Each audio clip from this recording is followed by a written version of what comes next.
Our roundtables are off limits to us. We leave the room. We never get to hear what is being said.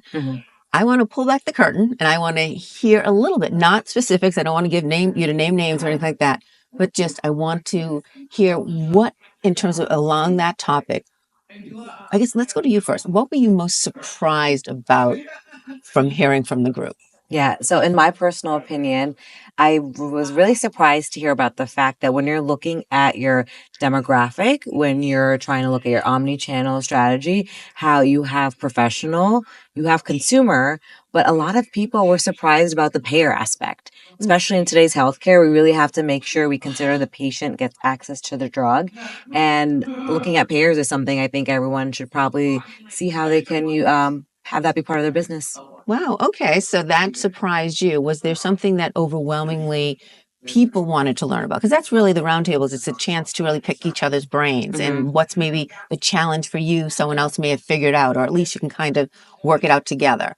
What maybe was that conflict or challenge that people were hearing? Yeah, or you were hearing? I think what we were hearing is that in terms of how do you combine personal with non-personal. So a lot of personal is sales team working at conferences. So what a lot of individuals were asking was, how do I provide value when it comes to targeting people that are not maybe reachable? We were so close as an industry to being able to drive true attribution and understand outcomes tied to our marketing efforts in a real granular way. And that's gotten harder and harder in recent years. We feel like we were close and now we're further back. And so there was a collective frustration and a lot of sharing of ideas, but a lot of longing for, oh gosh, if we could only, but we're not there yet. But so you're not figuring out, but it must feel better that there are others in the room, that you're not alone, Absolutely right. Yeah, absolutely right. I mean, it's very rare, I think, as marketers and myself from the agency side, that I get to work with and speak with other agency folks in a relaxed environment where we can truly just let down our guard and just talk as peers and be unafraid to share.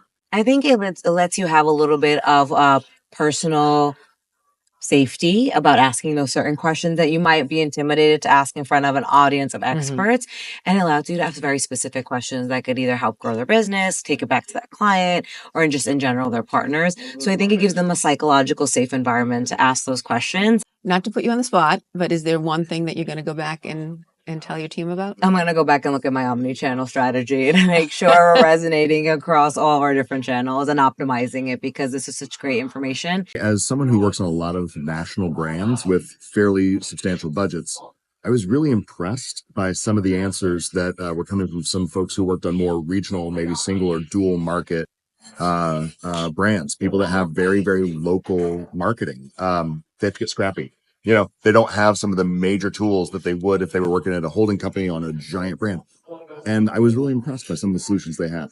Yeah, I mean, and I would think you guys, as much as they can learn from what you're doing, I would think that you could sort of, do you really want to spend as much money as you have to? Exactly right. If we can be more efficient in what we do, we're here for it. Right. That's awesome.